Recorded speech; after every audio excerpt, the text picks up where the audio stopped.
Hey everybody, welcome to Buffalo Plus. I'm Mike Catalana along with Jenna, Cottrell. We ask you to please like, comment, and subscribe, and we thank all of our subscribers. 15,000. 15,000. Honestly, so exciting. We always appreciate all the love and support. So yeah, keep on subscribing. We love it. Like the Bills, we have big goals for that too. Yeah. So we'll be pushing forward on that. Here at practice, I guess it's day 3 for the Bills out there. You know, Josh Allen, it's so easy, Jenna, to always be like, Josh did this, Josh did that.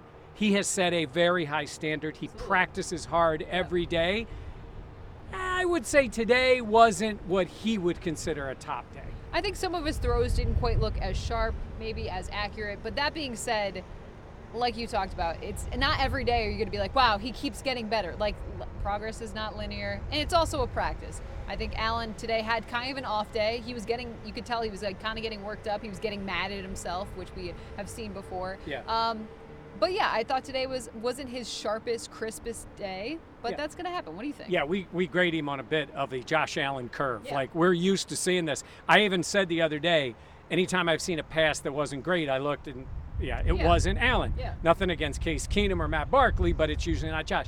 Today, a couple knocked down. Now, I will say this. Man, they spent a lot of time throwing the ball to O.J. Howard. They did. That was one of the things. I felt like every time I saw a ball, it was going to O.J. Howard. Now, not a lot of catches that I was able to see. But you look at him, he is a huge target. I think the Bills want to get more tight end involvement. I think they want to really get O.J. Howard involved because he's one of those big type of guys that you see the physical talent, resources that he has, rangy, all that stuff. But some of those plays, you wanted to see him catch the ball and he wasn't able to. You do, and a lot of times it appeared to be like Jordan Poyer or a second player in coverage. Yeah. And I almost wonder if they were also going at him when he's covered. I mean, because he is a big target. Yeah. And let's see what's out there. But yeah, I think there is a plan to have him on the field with Dawson Knox.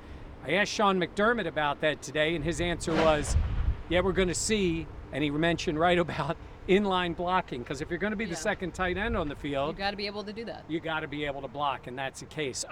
Okay, so we're talking about Josh Allen, and we got a chance to talk to his quarterbacks coach today. Yeah. Joe Brady, new guy on the staff. Found it interesting when we talked to him, Jenna, about him walking in here.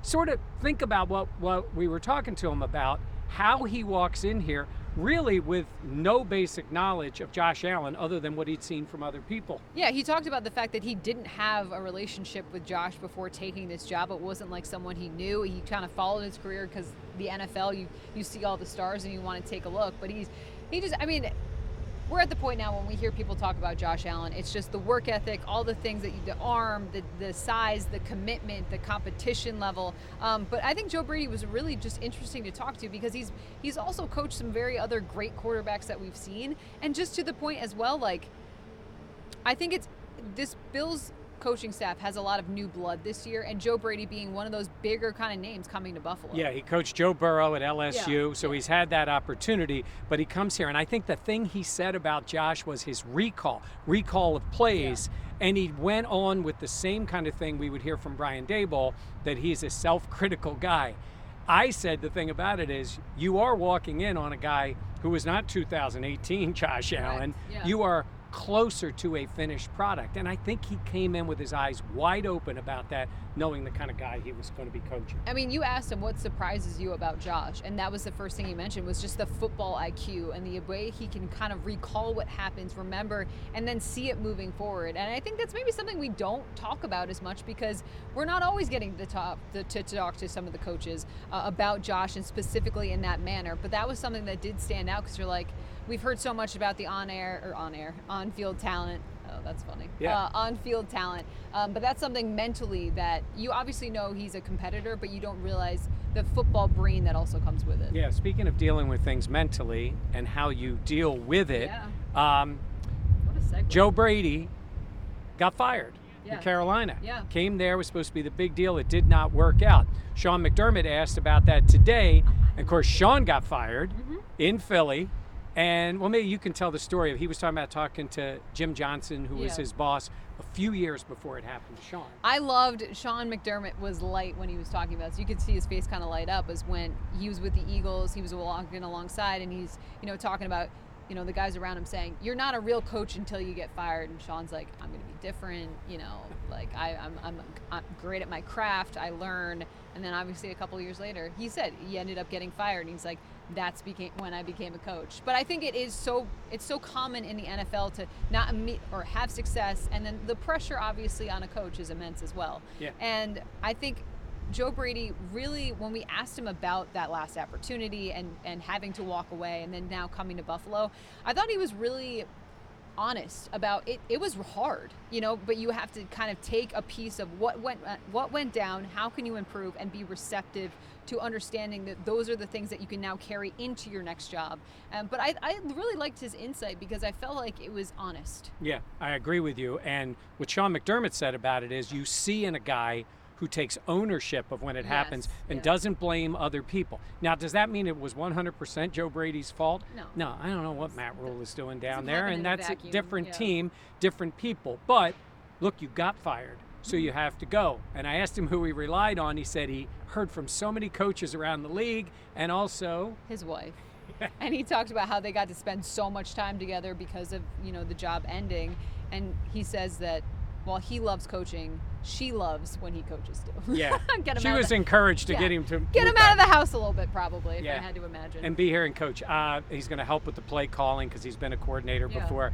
I think it's a very solid hire, especially for a guy who's already at Josh's level. I thought he talked too about the dynamic between him and Ken Dorsey, and obviously with Dorsey being a first-time play caller and all those things. I think Joe Brady having the experience, and he touched on this. It's like it's Ken is the guy, but at the same point, there's a lot of talking, a lot of meeting, a lot of kind of figuring out what would be the melting pot of getting this team to where they need to be. It's not just like Ken is the guy, it's Dorsey, and there's nothing else that can have an opinion. He mentioned it's very much so a team effort in trying to figure out what works, what doesn't, what to call, what not to call. Yeah, and real quickly, I asked him about Case Keenum. Loves Case Keenum. He does. Loves the experience that he has. Great guy to have in the room, all those things. I didn't say anything about Matt Barkley because we were moving on with the interview. You guys know Barkley. He's been around here. But a big fan of Case Keenum, who is, going to be in that role that Mitch Trubisky had a year ago. Josh Allen, we talked about. Josh Allen came in the league. You and I were there in Dallas. He gets drafted. Tremaine Edmonds in the first round. You and I are standing there in this hallway with a few people when the two of them got picked together. Kind of interesting today. Tremaine's being in an interview with us. National guys are here, and usually they gravitate towards Josh Allen. As good as Tremaine has been, he's been a very good, solid player, starting really from the beginning. Josh Allen has elevated to that level of superstar. Tremaine Edmonds is a really good football player. What we constantly ask about is the big plays, the splash plays. He doesn't really have that on his resume. Yeah, he doesn't, and that's one thing that, the coaching staff has been vocal about. Leslie Frazier talked about it in the offseason. They want more big splash plays from Tremaine. And look, he is young. He is 24, but this is his 5th year in the league. And at what point can you sit back and say, we got to see it? We have to see it. So this is a big season for him coming up because the Bills have a decision to make. Do they pay him? Do they haven't signed him to an extension? Or do they let him walk? And there's plenty of season left to kind of figure out what the Bills want to do. But at the same point today, with contract talks, it's always, you see it, you read the tea leaves. Brandon Beane talked about it, Tremaine has talked about it, Sean McDermott talks about it, but there wasn't a whole lot of, I don't know, how would you say? I would say this way. They're happy enough with him. They gave him the 5th year of the contract. It's a first-round pick, so they had the 5th year option. They picked that up, no question. And he is a very valuable player to this team. But we've talked about it a lot. In the NFL, you pay a guy for what they're doing forward. And he would get a lot more money in his second contract. A lot, And I think, in fairness, the guy has done so many things well. You need to see that next level from him. And, other guys have said he's on the field creating big plays. And it's true. It's number one defense. And he's the starter in the middle. And he calls the plays. So it's hard for us on the outside. But I will say there's not a single person, coach or player, who says to us, no, that's not his role. They want to see him pick that pass off and take it back to the touchdown, scoop up that fumble, get the sack, whatever it is, to look like that kind of a dynamic player. He is such a solid player, and I think because the role he has, you've seen the other players around him shine in those moments, and you want that for Tremaine. I'm just curious to see how the Bills will approach it, because he has been an asset to this defense, the number 1 overall defense coming into the season. Do you walk away from that? Yeah. Things like that, because Tremaine, I mean, if he were to leave, another team would scoop him up and pay him and all that stuff. But I just think, I always feel like you kind of just want a little bit more. Yeah. Well, much like we talked about the safeties, and those guys are in their 30s, there is not an heir apparent to Tremaine Edmonds in this defense. Yeah. Right? So, Bernard, the guy they drafted, is more of a Matt Milano type player. Correct, so we're not even talking about that. I'm not talking about they need to replace him. I'm hoping for Tremaine, who has been solid as the day is long and is a great team guy. I hope this is the year he's celebrating in the end zone with a couple of big plays and shows that other level. Yeah. I think the team wants to see that too. I think the coaches want to see that. Of course they do, because you look at him and he has all the intangibles. And you see it and you're like you. Wingspan. He's got wingspan. He's got wingspan. Yeah. And you want to see that wingspan cause some big plays. Yeah, disruptive. So we will stuff. see. But man, even he said, 5 years since we're standing there with those guys. That's crazy. And they're still going and going strong. Another great day out here in Pittsford to see him. The team's back on the practice field. Then they're off on Thursday, and then they're back on Friday. We got complete coverage. Make sure you check out the other videos we have here, including the full news conferences of some of the key players and key coaches and General Manager Brandon Beane and everybody else. Dan gets a young Veterans Day off, I'll say. Yeah, because I'm fair. still here. For Dan and for Jenna, I'm Mike Catalana. Thanks for watching. Please make sure to like, comment, and subscribe. And also subscribe to the Buffalo Plus podcast, and you can find that wherever you listen to your podcast. Yeah, audio podcast from us too. So we're everywhere. Just look for Buffalo Plus. That's it. We'll see you next time on Buffalo Plus.